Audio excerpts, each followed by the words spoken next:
La Bible en un an, la 224e journée, le livre de Jérémie, chapitre 30, verset 1 au chapitre 31, verset 22, le livre des psaumes, chapitre 32, verset 1 à 11, le livre des proverbes, chapitre 20, versets 27 et 28, la première épître aux Corinthiens, chapitre 2, versets 6 à 16. Le livre de Jérémie, chapitre 30. La parole fut adressée à Jérémie de la part de l'Éternel. Voici ce que dit l'Éternel, le Dieu d'Israël. Écris dans un livre toutes les paroles que je t'ai dites. En effet, voici que les jours viennent, déclare l'Éternel, où je ramènerai les déportés de mon peuple, d'Israël et de Juda. Voilà ce que dit l'Éternel. Je les ferai revenir dans le pays que j'ai donné à leurs ancêtres, et ils en prendront possession. Voici les paroles prononcées par l'Éternel à l'intention d'Israël et de Juda. Voici ce que dit l'Éternel. Nous entendons des cris de frayeur. C'est la panique et non la paix. Informez-vous donc et regardez si un homme peut mettre au monde un enfant. Pourquoi vois-je tous les guerriers les mains sur les hanches, comme une femme prête à accoucher? Pourquoi tous les visages sont-ils devenus livides? Quel malheur! Voilà le grand jour. Il n'y en a jamais eu de pareil. C'est une période d'angoisse pour Jacob, mais il en sera délivré.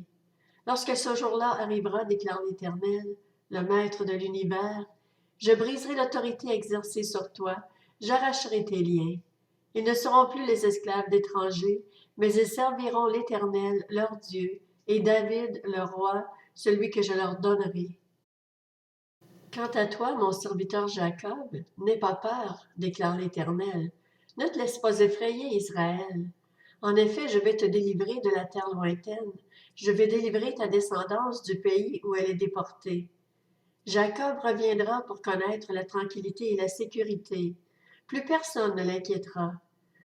En effet, je suis moi-même avec toi pour te délivrer, déclare l'Éternel.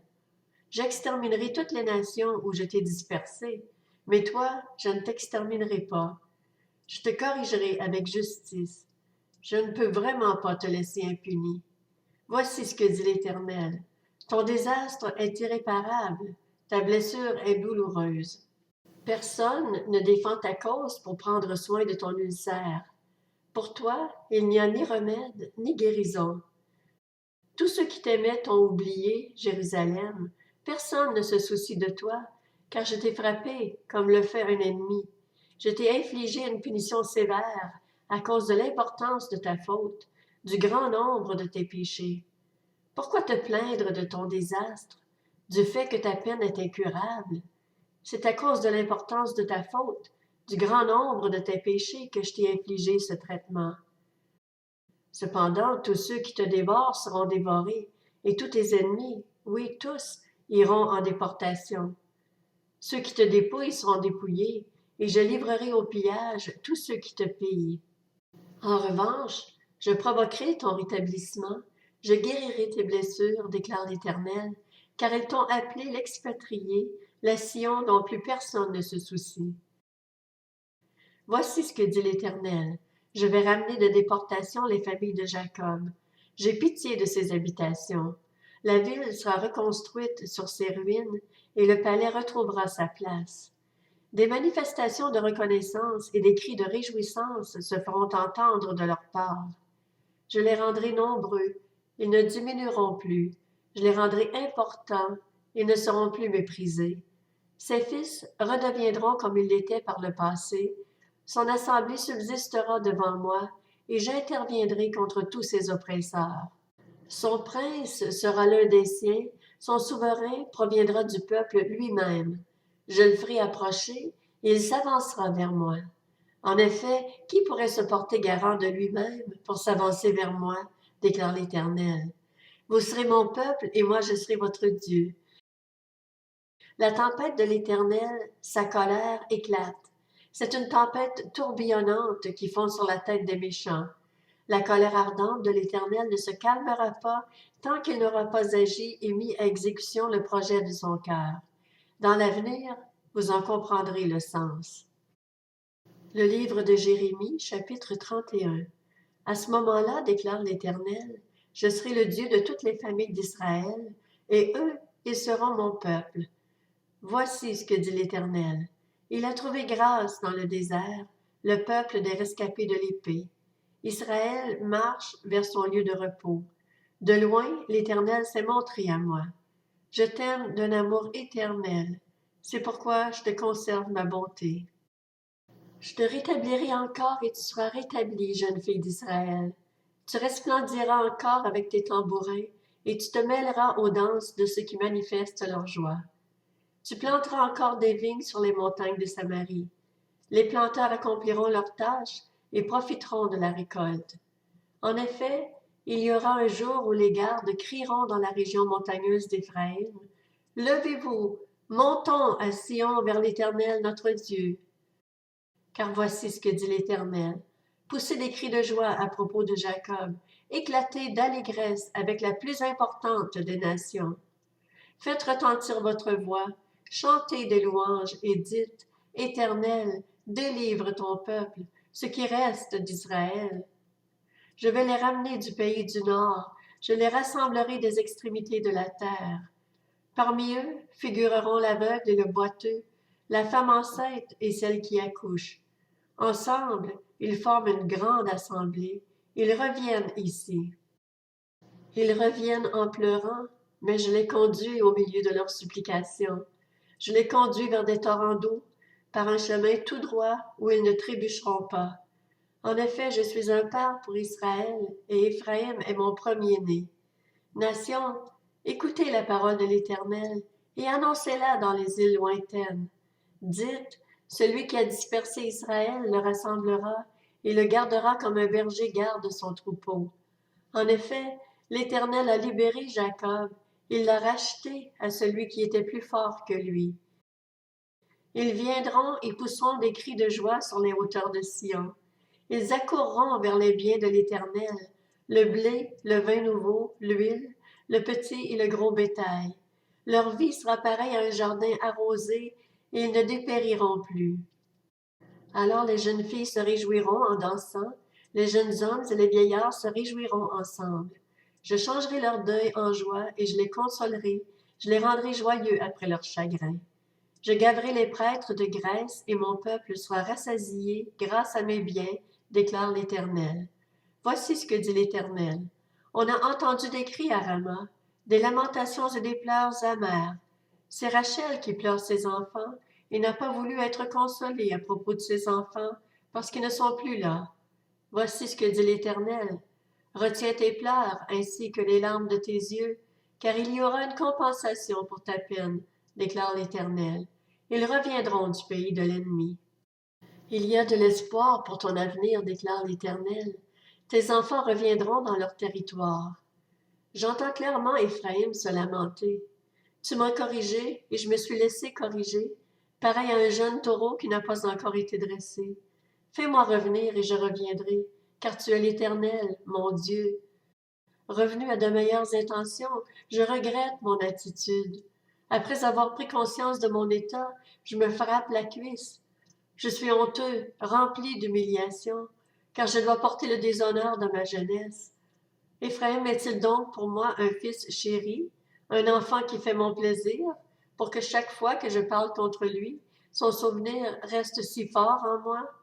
C'est que je suis profondément bouleversée quand il est question de lui. Je ressens beaucoup de compassion pour lui, déclare l'Éternel. Dresse-toi des poteaux indicateurs, place des points de repère, prête attention à la route, au chemin que tu as suivi. Reviens, jeune fille d'Israël, reviens dans ces villes qui t'appartiennent. Jusqu'à quand resteras-tu dans l'errance, fille rebelle? En effet, l'Éternel crée une chose nouvelle sur la terre. La femme tourne autour de l'homme. Le livre des Psaumes, chapitre 32, de David, Cantique. Heureux celui dont la transgression est enlevée et dont le péché est pardonné. Heureux l'homme à qui l'Éternel ne tient pas compte de sa faute et dont l'esprit ne connaît pas la ruse. Tant que je me taisais, mon corps dépérissait. Je gémissais toute la journée, car nuit et jour, ta main pesait lourdement sur moi. Ma vigueur avait fait place à la sécheresse de l'été. Je t'ai fait connaître mon péché, je n'ai pas caché ma faute. J'ai dit, j'avouerai mes transgressions à l'Éternel, et tu as pardonné mon péché. C'est ainsi que tout fidèle peut te prier au moment convenable. Si de grandes eaux débordent, elles ne l'atteindront pas. Tu es un abri pour moi, tu me préserves de la détresse, tu m'entoures de chants de délivrance. Je t'instruirai et te montrerai la voie que tu dois suivre. Je te conseillerai, j'aurai le regard sur toi. Ne soyez pas comme un cheval ou un mulet sans intelligence. On les freine avec un mors et une bride dont on les orne, afin qu'ils ne te bousculent pas. Beaucoup de douleurs sont le lot du méchant, mais celui qui se confie en l'Éternel est environné de sa grâce. Juste, réjouissez-vous en l'Éternel et soyez dans l'allégresse. Poussez des cris de joie, vous tous qui avez le cœur droit. Le livre des Proverbes, chapitre 20. L'esprit de l'homme est une lampe de l'Éternel. Il explore le plus profond de l'être. La bonté et la vérité protègent le roi, et il soutient son trône par la bonté. La première épître aux Corinthiens, chapitre 2. C'est pourtant bien une sagesse que nous enseignons parmi les hommes mûrs, mais une sagesse qui n'est pas de ce temps, ni des chefs de ce temps, qui sont voués à la destruction. Non, nous annonçons la sagesse de Dieu mystérieuse et cachée, celle que Dieu, avant tous les temps, avait préparée d'avance pour notre gloire. Cette sagesse, aucun des chefs de ce temps ne l'a connue, car s'il l'avait connue, il n'aurait pas crucifié le Seigneur de la gloire.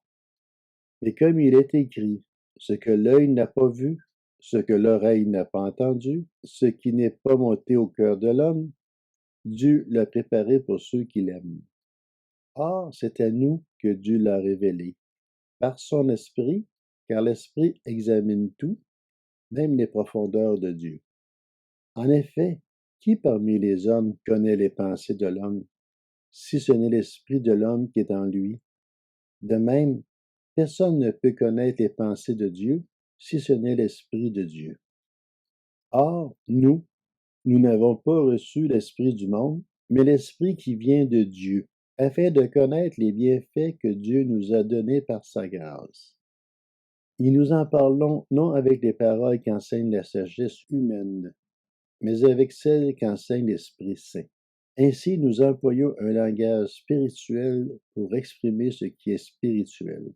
Mais l'homme naturel n'accepte pas ce qui vient de l'Esprit de Dieu, car c'est une folie pour lui. Il est même incapable de le comprendre, parce que c'est spirituellement qu'on en juge. L'homme dirigé par l'Esprit, au contraire, juge de tout et n'est lui-même jugé par personne. En effet, qui a connu la pensée du Seigneur et qui pourrait l'instruire? Or nous avons la pensée de Christ.